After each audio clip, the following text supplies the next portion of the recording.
I thank Ms. Huskov from the Global Compact for her remarks, and I have now the pleasure of giving the floor to Mr. Brett Tolley, member of the Northwest Marine Alliance and Fishing and Slow Food U.S. Charting Committee. You have the floor, sir.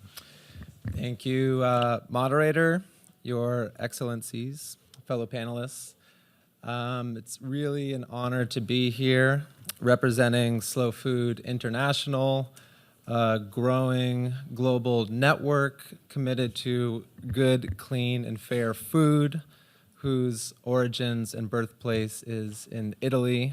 A special thank you to the Secretary of Italy for having me here. I'm also representing the Northwest Atlantic Marine Alliance. We're a small NGO located in the Northeast region of the United States.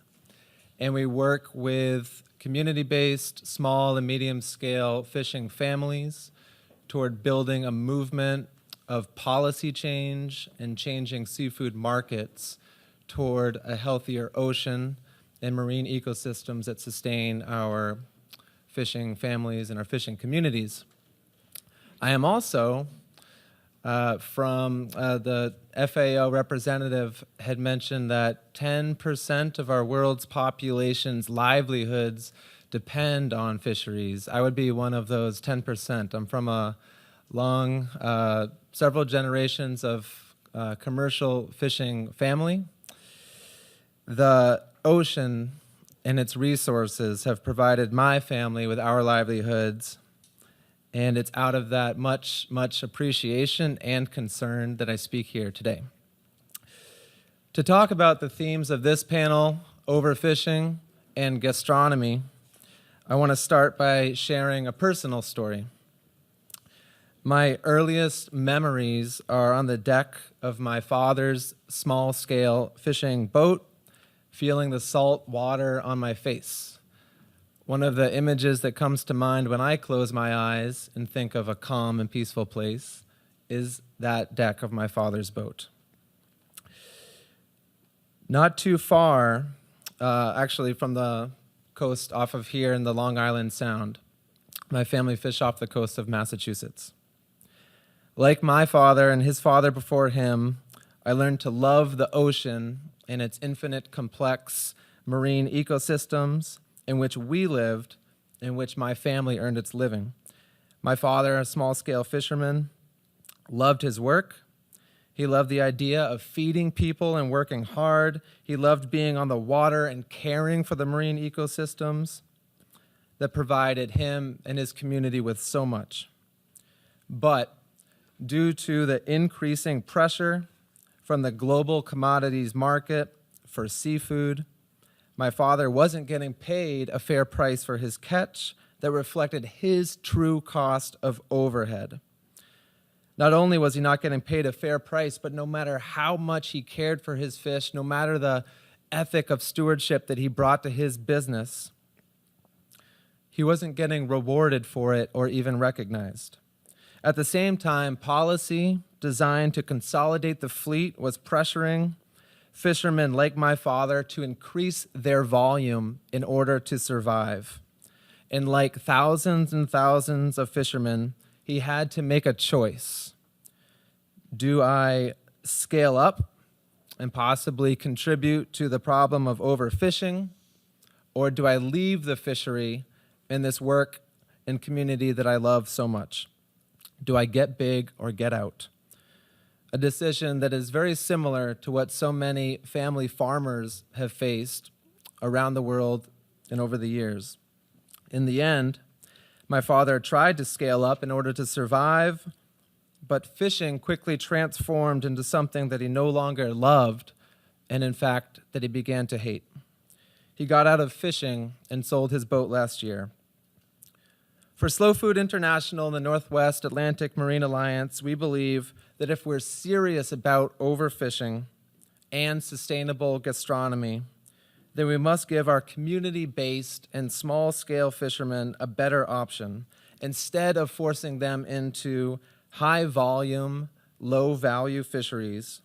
We need to think about high-value and low-volume fisheries and new opportunities to access seafood at the community level.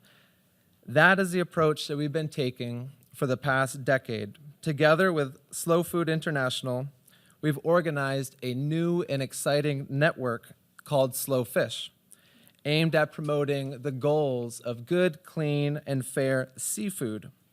We're building relationships with restaurants and seafood buyers around the world to move these values closer to the center and include additional values such as the principles of food sovereignty, fair price, fair access, eating with the seasons and the rhythms of the ecosystem, and supporting bottom-up, genuine, democratic participation in fisheries management. We're building direct marketing models. The representative from Peru had mentioned Pierre Alamesa. We have many similar exciting models, dock to dish, peer to plate, that are creating new direct opportunities for fishermen to receive a fair price, directly connect to their community and people who care about their fishery, and then learn to care about the ecosystems that we need to protect. We are working with institutions like hospitals and universities to shift their buying power toward fair price and sourcing more directly from small and medium-scale fishermen and embracing the seasonality of what's being caught in their nearby waters. But like a fishing family member from Long Island Sound had told me a couple years ago, we can do all of this work toward promoting more sustainable gastronomy, more sustainable and alternative seafood markets, but if we're not paying attention to the larger policies, then we will lose all of the fishermen and women and communities that we care so much about. The policies and principles such as food sovereignty that allow for communities to have democratic control over their own food resources are intrinsically linked to sustainable gastronomy. You can't have one without the other. One of the biggest threats that we see to our vision of a values-based seafood system and sustainable gastronomy is the false solution of privatization to our fisheries access and the broader theme of ocean grabbing. We are being told that in order to save the ocean, we must own it like a private property.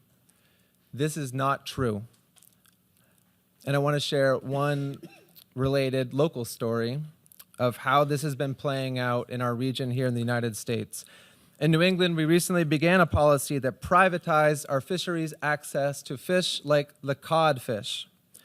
The promise was that by allowing fisheries access to be bought, sold, and traded like stocks on Wall Street, we would better conserve the fish populations.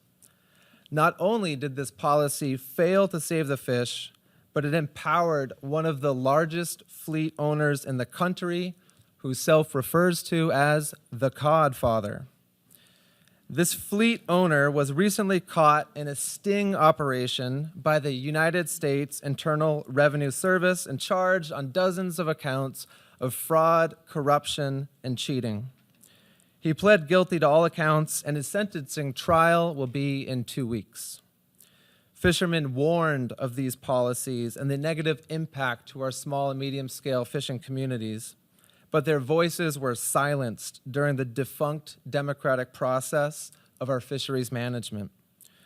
We see that, from our perspective, as long as these policies are allowing those who are already big to get bigger, we will see our values around sustainable gastronomy no longer have any practical application, because the fishermen who are best poised to sustain our marine ecosystems and our communities will no longer be there. These threats affect all of us in this room and the communities that we represent. The World Forum of Fisher Peoples is a global network of fishing communities led by fishing people. We stand in solidarity with them. They're a partner, and we look to them for guidance around our international work. The World Forum of Fisher Peoples recently produced a report titled The World Ocean Grab that documents how and where these policies are taking place. The strategies are global in nature, and therefore we must also resist them as a global community. In line with the World Forum of Fisher Peoples, we stand in solidarity with the United Nations' effort to create the voluntary guidelines for sustaining small-scale fishers. We recognize the efforts and leadership of the World Forum of Fisher Peoples and others who participated in this process. The small-scale fisheries guidelines are the starting point toward our solutions. We encourage member states to channel their efforts towards strengthening and implementing these guidelines as soon as possible. And in light of climate change, which we do believe is real, they are real facts, that especially in light of climate change, sustaining our small-scale fisheries is now more important than ever because they have the ability to adapt in real time to what is happening and work in the rhythms of our marine ecosystems that are changing faster than at any point in our history. In conclusion, we offer these comments so that our future generations of small and medium-scale fishermen and women, that they won't be forced to get big or get out. They won't be forced to make a killing, but rather be able to fish in line with the ecosystem rhythms and make a living. Thank you very much.